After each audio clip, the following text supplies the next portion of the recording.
इंद्रधनुष्य इंद्रधनुष्य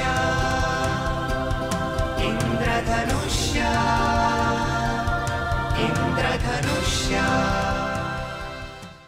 नमस्कार श्रोते हो, इंद्रधनुष्यच्या आजच्या कार्यक्रमात मी रेडिओ सखी पौर्णिमासाठी आपलं मनापासून स्वागत करते. श्रोते हो, सर्वांच्या आवडीचा, आनंदाचा आणि आतुरतेने वाट पाहायला लावणारा उत्सव म्हणजे अर्थातच गणेशोत्सव. दरवर्षी तितक्याच आनंदात, जल्लोषात आणि भक्तिमय वातावरणामध्ये हा सण सगळीकडे साजरा होतो. घरोघरी येणारा हा गणपती सगळ्यांचा आवडता आहे. जणू तो आपल्याच घरातला विशेष कुणी आहे अशी भावना प्रत्येकाची असते.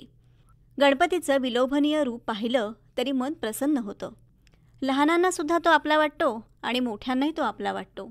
तर खरंच हा गणपती नेमका कसा आहे आणि आपल्या कोकणातल्या गणेशोत्सवाविषयी महत्त्व आहे आणि काय वैशिष्ट्य आहे याविषयी आज आपण जाणून घेणार आहोत.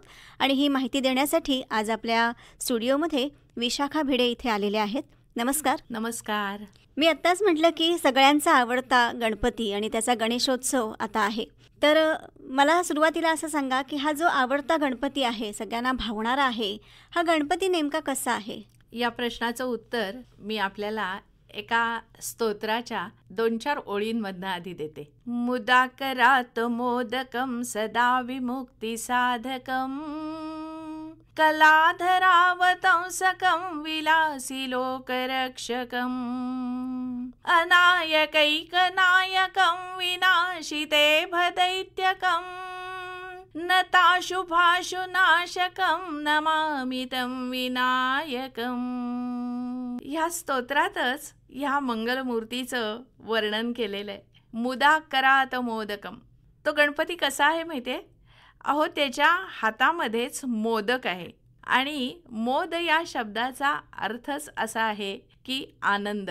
कारण संस्कृतमध्ये मुद नावाचा एक धातू आहे आणि त्याचा अर्थ आहे आनंद देणे. हा आनंदाचा जो मोदक त्याच्या हातामध्ये आहे याचा अर्थच तो सगळ्यांना आनंद देणारी अशी ती देवता आहे. हा जो आनंद आहे ना, तो नुसता बाह्य आनंद नाही तर अंतरंगातनं येणारा आनंद आहे. कायम स्वरूपी टिकणारा असा तो आनंद देणारी अशी ही देवता, म्हणून तिला गणपती असं म्हणतात. आणि त्याच्या एक हातामध्ये मोदक आहे, दुसरा हात आशीर्वाद देणारा आहे, एका हातामध्ये चाप आहेत, एका हातामध्ये परशू आहे. अशी 4 हातामध्ये 4 आयुध असणारा असा हा गणराय खूप प्रसन्न मंगलम ध्यायेत ज्याचं वर्णन केलं जातं ना, असा प्रसन्न मंगलमूर्ती आहे. आत्ता तुम्ही बोलताना म्हटलं की परमानंद, की त्याच्याकडे बघितल्यानंतर किंवा त्याच्या सानिध्यात राहिल्यानंतर आपल्याला मिळतो. आज बघितलं तर बाह्य जगातल्या कोणत्याही क्षणिक गोष्टी असतात त्या आपल्याला क्षणिक सुख देऊन जातात, पण गणपतीचा उत्सव किंवा गणपतीचं आगमन हे आपल्याला, तुम्ही म्हणालात तसं, की परमानंद देऊन जातं. तर गणपती म्हटलं की साधारण आपल्या म्हणजे सगळ्यांच्याच मनात येतं की कोकणातला गणेशोत्सव. कोकणातला माणूस अगदी कितीही दूर असला तरी तो गणेशोत्सवाला मात्र नक्की येत असतो चाकरमानी. तर आपल्या या कोकणातला जो गणेशोत्सव आहे त्याचं काय वैशिष्ट्य सांगाल? एक तर ह्या कोकणातल्या गणपती उत्सवाचं वैशिष्ट्य म्हणजे नोकरीनिमित्ताने जे सगळे चाकरमानी बाहेर गेलेले असतात. कोकणातली अनेक लोक मुंबईमध्ये नोकरीला आहेत, पुण्यामध्ये आहेत, एवढंच नव्हे तर परदेशांमध्ये सुद्धा आहेत. पण गणेशोत्सव आणि शिमगा या 2 उत्सवांसाठी कुठंही जरी ही लोक असली तरी आपल्या घरी आठवणीनं, आवडीनं आणि आतुरतेनं एकत्र येतात. प्रत्येकजण आपापल्या घरात वेगवेगळा गणपती नाही बसवत. इथले सगळेजण एका घरामध्ये एकच गणपती बसवतात आणि जितके नातेवाईक असतील ते सगळे नातेवाईक एकत्र येत असतात. त्यामुळं ह्या वाड्यावाड्यांमधनं जो साजरा होणारा गणेशोत्सव आहे ना, तिथे एकेका घरात 25-25, 30-30 माणसं एका वेळी एकत्र आलेली असतात. हे त्याचं पहिलं वैशिष्ट्य आहे की नातेसंबंध चांगलं राहणं. हा त्यातला पहिला एक मुद्दा आहे की जो अलीकडच्या काळात फार बघायला मिळत नाही. जिथं 2 माणसांचा संसार सुरू झालेला आहे तिथं इतकी 25 माणसं एकत्रात येऊन ती एकमेकांची नाती काय आहेत ही माहिती होणं आणि हा गणेशोत्सव आनंदात साजरा करणं ही कोकणचं हे पहिलं मूळ वैशिष्ट्य आहे. त्याची तयारी जी असते ती कशा पद्धतीने केली जाते? गणेशोत्सवाची तयारी म्हटलं ना की अगदी आरास करण्यापासनं सगळ्या गोष्टी येतात. आणि त्यामुळं असं होतं की हे जे चाकरमानी लोक आहेत ना, ते येताना वेगवेगळ्या तऱ्हेची तोरणं, नंतर आरास करण्यासाठीचं वेगवेगळं सामान असं घेऊन आपल्या गावाकडे येत असतात.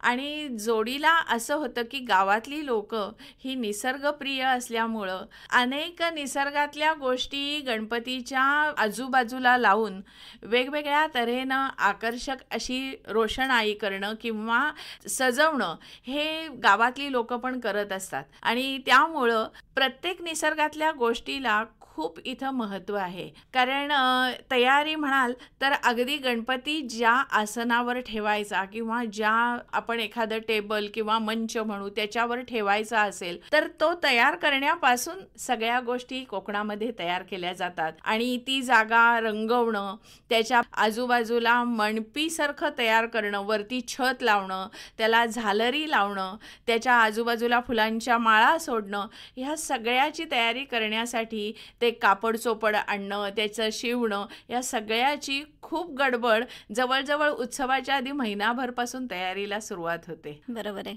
आणि त्या ह्याने ही सगळी माणसं एकत्र येऊन एकत्र काम करण्याचा आनंद घेत असतात. हां, आणि कसं होतं की आता जर मंडप तयार करायचा आहे गणपतीसाठी तर अगदी शिवणकाम असणाऱ्याला सुद्धा काम मिळतं. कापड विक्रेता असतो त्याला वेगवेगळ्या तऱ्हेची कापडं विकण्याची संधी त्यामुळं मिळते. किंवा जे अन्नपदार्थ वेगवेगळे तयार करून गणपतीला दाखवले जातात त्यामुळे व्यापाऱ्यांची पण खूप मोठ्या प्रमाणात उलाढाल होत असते. असं एकंदर संपूर्ण बाजारपेठेमध्येच उत्साहाचं आनंदाचं वातावरण असतं. का तर गौरी आणि गणपती येणार म्हणून. अगदी खरं आहे. तर नेमकं असं काय आहे की गणपती सगळ्यांना आवडत असतो आणि त्याची एवढी आतुरतेने वाट बघितली जाते? त्याचं कारण असं आहे की मुळातच आपल्याकडं असं सांगितलं गेलं आहे की कार्यारंभे विवाहे च प्रवेशे निर्गमे तथा संग्रामे संकटेश्चैव विघ्नस्तस्य न जायते. त्या गणपतीला विघ्नहर्ता म्हणतात, विघ्न दूर करणारा म्हणतात. आणि त्यामुळं कुठलीही गोष्ट असू दे त्या गणेशाचं पूजन हे पहिल्यांदा होतं. तर असं हे गणेश तत्व जे अनादी अनंत असं आहे. आणि तुम्ही जर बघाल तर समजा एखादी देवता आपण जर सांगितली तर राम म्हटल्याबरोबर आपल्या डोळ्यासमोर हातामध्ये धनुष्यबाण घेतलेला अशी रामाची मूर्ती उभी राहते. किंवा शंकर म्हटलात तर एकतर त्याची शंकराची पिंड डोळ्यासमोर येते किंवा शंकराची ध्यानमग्न अशी मूर्ती डोळ्यासमोर येते. देवी म्हटलात की अष्टभुजा अशी डोळ्यासमोर येते. पण गणेश हे तत्व मात्र असं आहे की तो तुम्हाला कोणत्याही रूपामध्ये दिसू शकतो. मग एखाद वेळेस तो झाडामध्ये सुद्धा दिसतो. अगदी लहान मुलांनी मातीपासून तयार केलेली एखादी छोटीशी तरी सुद्धा लगेच म्हटलं जातं, अरे वा त्याने गणपती तयार केला. किंवा एखाद्या माणसाने जर त्याचं पूजन करायचं म्हटलं आणि अगदी निर्गुण निराकार म्हणून म्हटलं तर एखाद्या सुपारीमध्ये सुद्धा तो अवतरतो. असं हे गणेश तत्व अनादी अनंत असल्यामुळं कोणत्याही रूपामध्ये निसर्गाच्या कुठल्याही रूपात सगळ्या दृष्टीनं नटलेला असा हा गणेश तो ह्या जगतामध्ये गणेश तत्व या नावाने भरून राहिलेला आहे. आणि त्यामुळं त्याचं पूजन सगळीकडे केलं जातं. गणपतीचं जसं आपण ह्या वेगवेगळ्या रूपात पूजा करतो ना तसं पार्थिव रूपामध्ये सुद्धा पूजन केलं जातं. त्याचा अर्थ असा की तो गणपती मातीपासून तयार करायचा. खरं तर तो एकच दिवसाचा उत्सव. सकाळी करायचा, त्याला नैवेद्य दाखवायचा आणि लगेच त्याची आरती वगैरे करून नदीमध्ये विसर्जन करायचा. असा हा पार्थिव गणपती आपल्या आपल्या हातानेच तयार करणं अशा प्रकारची फार पूर्वीच्या काळी पद्धत होती. पण हळूहळू ह्या गणेशोत्सवाचा रूप लोकांना इतकं आवडायला लागलं आणि त्या निमित्तानं सगळ्यांनी एकत्र येणं, समाजामध्ये बंधुभाव निर्माण करणं ह्या सगळ्या गोष्टी असल्यामुळं हा गणेशोत्सव 7 दिवसाचा 10 दिवसाचा असा साजरा करायची पद्धत सुरू झाली. अगदी बरोबर. उत्सवप्रिय माणूस आहे हे अगदी खरं आहे. आणि जशी माणसाची एक आनंद मिळवणं ही गरज आहे तशीच एक सामाजिक गरज म्हणून सुद्धा हा गणेशोत्सव सार्वजनिक केला गेला. हां, हे अगदी खरं आहे. कारण माणसांची गरज म्हणजे कसं लोकमान्य टिळकांनी सगळा समाज एकत्र यावा आणि त्यांना योग्य तो संदेश देता यावा ह्या दृष्टीनं म्हणून त्याला सार्वजनिक रूप आणलं आणि म्हणून ह्या गणपतींची स्थापना करायला सुरुवात झाली सार्वजनिकरित्या. सामाजिक भान आपल्याला कायमस्वरूपी राहिलं पाहिजे. प्रत्येकानं सामाजिक भान ठेवणं अत्यंत गरजेचं आहे. त्याच्यामध्ये जो बंधुभाव आहे तो अत्यंत चांगल्या रीतीनं टिकवणं हे गरजेचं आहे. आणि म्हणून आज जी सार्वजनिक मंडळांमध्ये जे गणपती बसवले जातात तिथं एकवाक्यता असावी, लोकांमध्ये खेळीमेळीचं जे वातावरण आहे ते असावं, किंवा गणपती ह्या देवतेचे गुण आपल्यामध्ये यावेत ह्या दृष्टीनं तो गणेशोत्सव साजरा व्हावा. कारण गणेशाचं रूप जे आहे तो गणनायक असल्यामुळं त्याच्याकडे संघटन हा प्रकार आहे आणि हे संघटन सगळ्या लोकांमध्ये असलं पाहिजे की कुठलाही विचार जो चांगला आहे तो एकत्रितरित्या विचार करून त्यावरती निर्णय घेणं आणि कोणत्याही तऱ्हेचे हेवेदावे न ठेवणं ह्या दृष्टीनं हे सार्वजनिक गणेशाचं रूप असावं आणि ते सर्वांनी पाळावं असा हा गणेशोत्सव आहे. अगदी बरोबर. गणेश आगमन झाल्यानंतर काही दिवसात गौरींचं आगमन होतं. जसं गणपतीचं महत्त्व म्हणजे गणेशोत्सवाचं महत्त्व कोकणामध्ये आहे त्याचप्रमाणे गौरींचंही महत्त्व कोकणामध्ये आहे. तर त्याबद्दल काय सांगाल? कोकणामध्ये गौर ही माहेरवाशीण समजतात. ती माहेरवाशीण आली आणि म्हणून गौर आणायची जी पद्धत आहे ती अशी आहे की नदी किनाऱ्यापासून त्या गौरीचे जे मुखवटे असतात ते तिथून पूजन करून मिरवत आणले जातात. अर्थात प्रत्येक घराच्या गौर आणण्याच्या पद्धती वेगळ्या आहेत. काही जणींकडे खड्याच्या रूपामध्ये म्हणजे नदीतले जे खडे असतात ते गौरीच्या रूपामध्ये घरी आणले जातात. काहींच्याकडं फुलोरा गौर म्हणून आणला जातो. त्या फुलोऱ्यामध्ये तेरडा, नंतर एक सोनपळ म्हणून वनस्पती आहे, हळदीचं एक कांड असतं. तर ते सगळं एका मोठ्या भांड्यामध्ये घालून त्या निसर्गाच्या रूपामधल्या गौरीचं पूजन केलं जातं. त्याला गौरीची फुलं पण म्हणतात. आणि त्या रूपामध्ये त्या गौरी त्या नदीच्या किनाऱ्यापासून किंवा आपल्या गावचा जो पाणवठा असेल तिथपासनं त्या मिरवत आणल्या जातात. आणि मग त्यांना घराच्या दाराशी आणल्यानंतर ती जी माहेरवाशीण असते ना तिच्या पायावरती पाणी घालून दूध घालून तिला हळदी कुंकू लावून ओवाळून असं त्या गौरींचं आगमन घरामध्ये होतं. आणि त्यावेळेला सगळं घर झाडून पुसून लख्ख केलेलं असतं. अगदी प्रत्येक ठिकाणी त्या गौरीची छोटी छोटी रांगोळीनं पावलं काढलेली असतात. त्या गौरींचं स्वागत खूप धूमधडाक्यामध्ये केलं जातं. आणि मग ते मुखवटे त्यांच्यासाठी जो साचा वगैरे असतो किंवा काही लोकांच्याकडे धान्याची वेगवेगळी तपेली असतात ती एकमेकांवर ठेवून त्याच्यामध्ये ते मुखवटे बसवले जातात. आणि त्यांना नंतर ती साडी नेसवली जाते, वेगवेगळे दागिने घातले जातात आणि अत्यंत देखण्या आणि सुंदर अशा त्या गौरीचं आगमन झाल्यानंतर त्यांची ओटी भरली जाते. त्यांच्यासाठी त्या दिवशी नैवेद्य जो असतो, कारण बहुतेकदा ह्या गौरी संध्याकाळच्या वेळेला येतात आणि संध्याकाळी त्या आल्या की ताजी भाकरी आणि भाजी असा अगदी साधा सुद्धा नैवेद्य त्या गौरीसाठी केला जातो.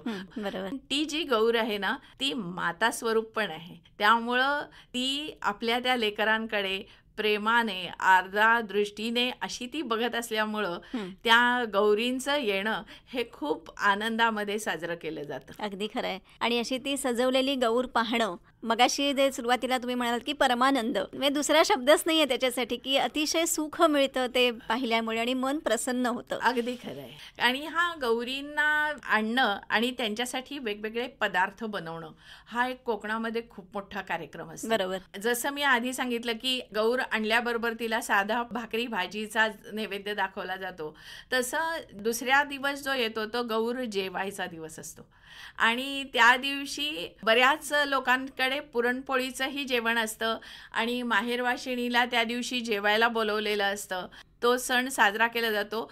अर्थात ह्या प्रत्येकाच्या वेगवेगळ्या पद्धती आहेत. मुळात कोकणामध्ये तांदूळ खूप प्रमाणात येत असल्यामुळं घावन घाटलं हा एक साधा प्रकार सुद्धा केला जातो की तांदूळाच्या पिठामध्ये ओला खोबरं त्याच्यामध्ये घातलं जातं आणि गूळ घालून हे आटवलं जातं आणि त्याचा नैवेद्य सुद्धा देवाला दाखवला जातो. त्यामुळे अशा वेगवेगळ्या प्रथा कोकणात बघायला मिळतात. जशी ही तयारी असते चालू भगिनींची नैवेद्याची, तशीच घरातल्या छोटी कंपनी आणि मोठी लोक हे सजावटीची तयारी खूप मोठ्या प्रमाणात त्यांची ही तयारी चालू असते.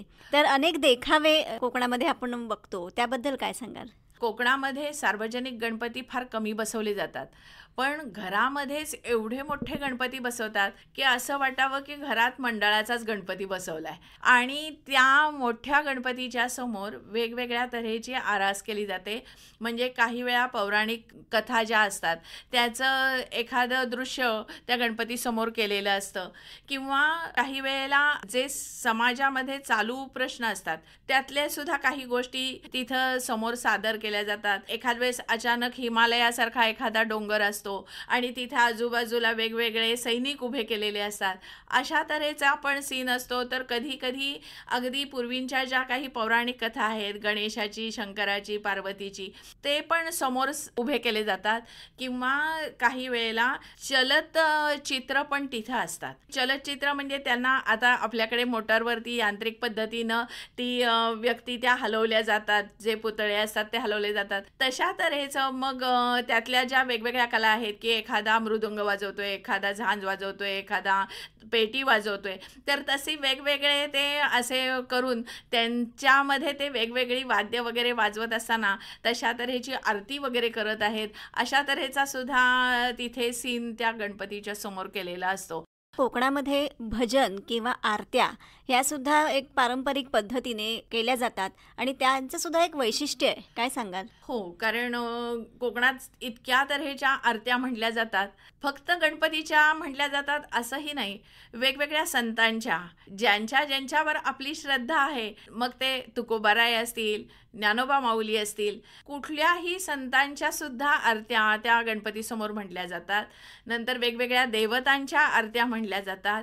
आणि ह्या सगळ्यांना मृदुंग, तबला, टाळ ह्या सगळ्यांची साथ घेऊन अत्यंत सुंदर रीतीनं म्हणण्याची पद्धत आहे.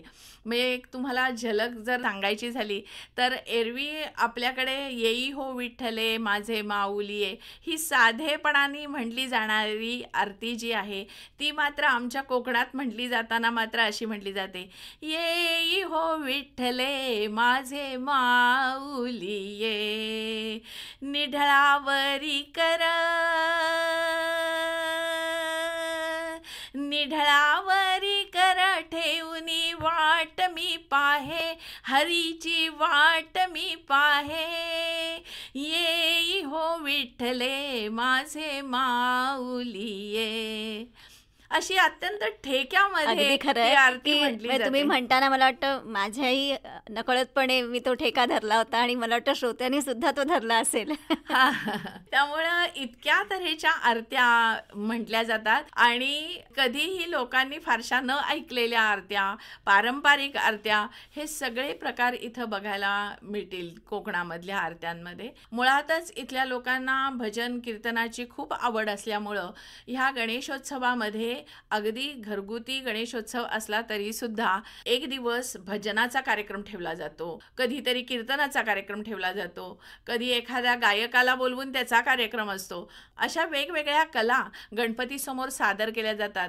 कधी कधी नमन किंवा ते गण वगैरे आणून समोर तो गणपतीचा मुखवटा एखाद्या व्यक्तीला लावून तो गणपती येऊन पहिल्यांदा नाचून जातो आणि मग त्याच्यानंतर वेगवेगळी गाणी वगैरे सादर केली जातात. पण अशा तऱ्हेचे वेगवेगळे नमन, दशावतार वगैरे सुद्धा कार्यक्रम कोकणामध्ये या गणेशोत्सवात सादर केले जातात. अगदी बरोबर. दशावताराचा उल्लेख तुम्ही केला तेव्हा अर्थातच आठवण होते ती सिंधुदुर्ग जिल्ह्याची, की तिथे दशावतार आहे हा फार मोठ्या प्रमाणात आज सुद्धा तिथे त्यांनी ती कला जपली आहे. गणपतीच्या समोर जे दशावतार सादर केले जातात ते विष्णूचे जे 10 अवतार आहेत, अगदी मत्स्य, कूर्म, वराह, नारसिंह हे जे सगळे अवतार आहेत ना ते समोर सादर केले जातात.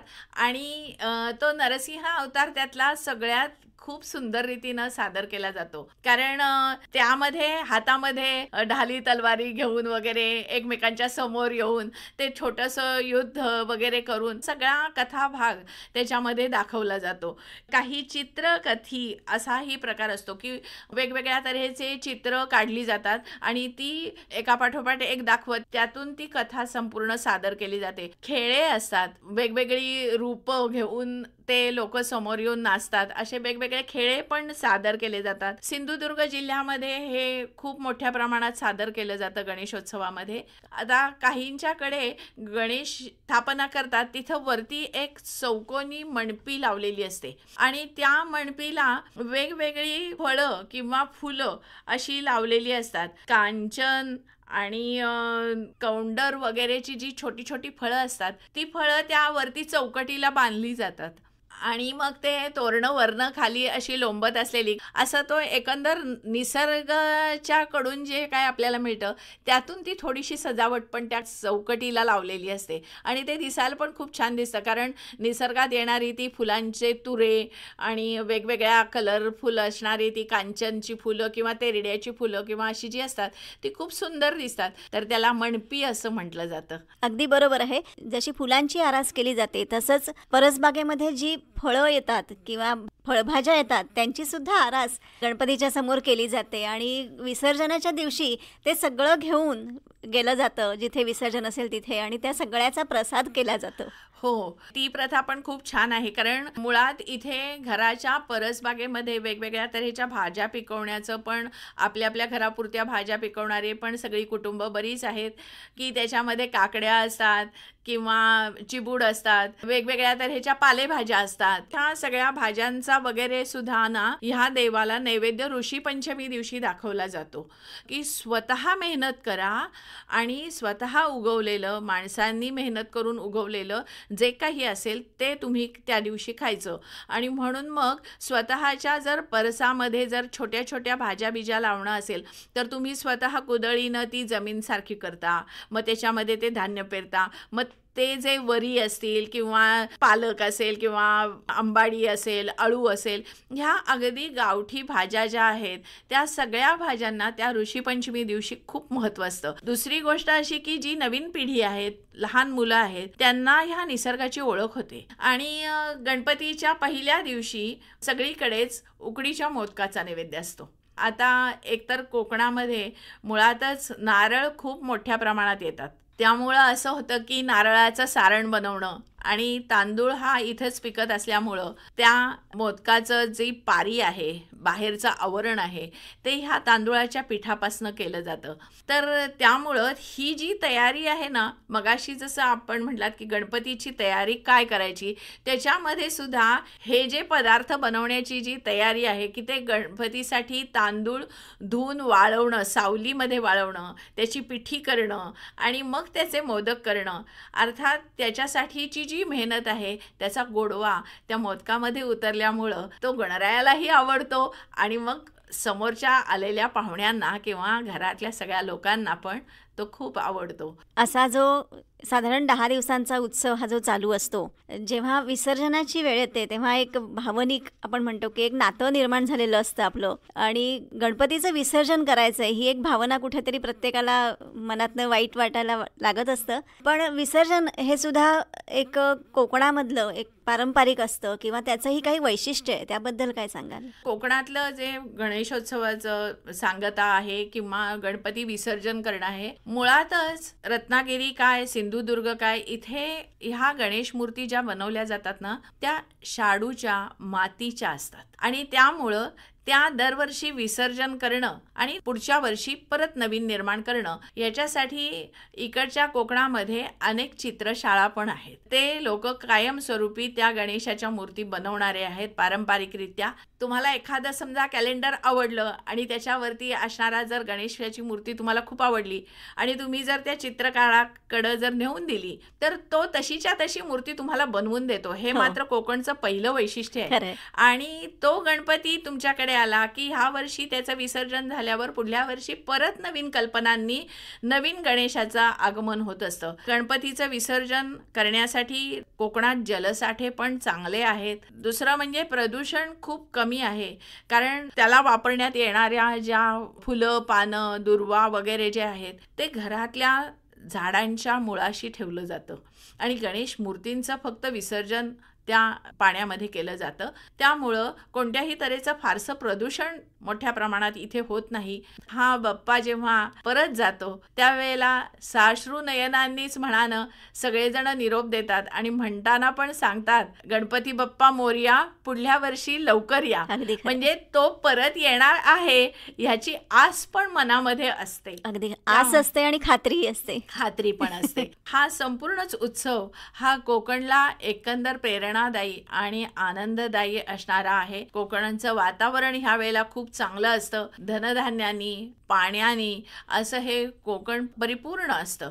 त्यामुळे येणाऱ्यांचं स्वागत करायला निसर्ग जसा तयार असतो तशी इथली माणसंही आपल्या नातेवाईकांचं आनंदानं स्वागत करतात, सगळ्यांना सामावून घेतात आणि त्यामुळं अनेक पिढ्यानपिढ्याचे नातेसंबंध आमच्या ह्या कोकणामध्ये टिकून आहेत. बरोबर आहे. हे कोकणचं पहिलं वैशिष्ट्य ह्या गणेशोत्सवाच्या निमित्तानं आहे की हल्ली सख्या भावंडांच्या व्यतिरिक्त बाहेरच्या जगामध्ये नातं माहीत नसतं, पण आमच्या कोकणामध्ये चुलत मामे, आत्ते अशी वेगवेगळी नाती कायमस्वरूपी टिकून राहिलेली आहेत आणि ती लोकांना परिचित पण आहेत. नक्कीच. आणि मला वाटतं मुळातच जे आपण मगाशी म्हटलं की सामाजिक भान हे अशा उत्सवांमधून टिकवलं पाहिजे किंवा टिकलं जातं आहे, किंवा नेमका या उत्सवांचा उद्देशच हाच असेल की आता तुम्ही म्हणालात तसं की नात्यांची वीण घट्ट रोवली जाते. अगदी आपण या मुलाखतीच्या सांगतेकडे येता येता एक प्रश्न विचारते की हे सगळं खूप छान आहेच, पण आज मात्र कुठेतरी आपण असं बघतो की आज लोक जेव्हा ह्या उत्सवासाठी एकत्र येतात तेव्हा प्रदूषण हा एक मुद्दा असतोच, त्याचबरोबर प्लॅस्टिकचा वापर हा वाढत चाललेला आहे. तर एकंदरीतच एक सामाजिक भान लोकांना काय यायला हवं यातून? एकतर ह्या बाबतीत असं आहे की तुम्ही प्लॅस्टिकच्या वस्तू वापरू नका. अगदी प्लॅस्टिकच्या फुलांपासून ते गणपतीच्या आसपास वेगवेगळं जे काही आकर्षक दिसेल म्हणून प्लॅस्टिकचं वापरायला सुरुवात झाली तर त्यानं कचरा तर खूपच वाढतोय. त्यामुळं लोकांनी ही पण जागरूकता ठेवायला हवी की ज्या निसर्गाच्या गोष्टी आहेत त्या निसर्गातल्या वस्तूंचा वापर करूनच सजावट गणपतीची करावी. स्पर्धा करण्याच्या नादामध्ये आपण नक्की काय करतोय ह्याचं भान लोकांच्यात राहत नाही आणि मग मोठे मोठे फोकस असणारे दिवे लावणं किंवा त्यामुळं मूर्तीला सुद्धा इजा पोहोचू शकते ह्याचा विचार प्रत्येकानं केला पाहिजे. तर असं होऊ नये म्हणून आपला उत्साह सुद्धा मर्यादित ठेवावा. आत्ताचा पावसाळा येऊन गेल्यामुळं अनेक तऱ्हेची फुलं निसर्गात असतातच. त्याचे हार तुम्हाला करून घालायला गणपतीला काहीच प्रश्न नसतो किंवा त्याच्या माळा बाजूनं त्याला लावून सजावट करायला काहीच हरकत नसते. गणपती बसवण्याची संख्या वाढली आहे आणि त्यामुळं हे आरास केलेलं सगळं सामान जिथं गणपती विसर्जन केला जातो तिथं टाकून दिलं जातं आणि मग त्यानं प्रदूषण वाढतं. तर हे पण आपल्याला सामाजिक भान असलं पाहिजे की आपण जो उत्सव साजरा करतो त्यानं कचरा निर्माण होणार नाही, समाजाला त्रास होणार नाही. आणि मला वाटतं उत्सव हा आनंदासाठी असतो. उत्सव हा आनंदाचंच प्रतीक आहे. त्यामुळे आनंद जर घ्यायचा असेल तर तो सगळ्यांनी घेताना आपल्यापासून दुसऱ्याला त्रास होणार नाही याची काळजी प्रत्येकानं घेतलीच पाहिजे. नक्कीच. एवढंच सांगावं असं वाटतं की जेव्हा आपण बोलत होतो तेव्हा तुम्ही म्हणालात की ही मूर्ती ही मातीची असायला हवी आणि मातीची मूर्ती आणि निसर्गातल्याच फळं, फुलं, पानं ह्यांनी सजावट म्हणजे निसर्गाचीच ही एक प्रकारे पूजा आहे. त्यामुळे निसर्गामध्ये प्रदूषण होणार नाही किंवा निसर्गालाही कुठला त्रास होणार नाही ह्याचं भान आपल्याला असायलाच हवं आणि असाच आपण अतिशय प्रेमाने, आनंदाने आणि सामाजिक भान ठेवून हा उत्सव साजरा करायला हवा. तर श्रोतेहो, येणारा गणेशोत्सव आनंदाचा आणि उत्साहाचा आपल्याला सर्वांना जाऊ देत. याच शुभेच्छांसह मी आज इथे थांबते. तुम्ही आज इथे आलात, खूप छान चर्चा या दृष्टीने घडली, त्याबद्दल आकाशवाणीतर्फे आणि सर्व श्रोत्यांतर्फे मी आपले आभार मानते. धन्यवाद. नमस्कार.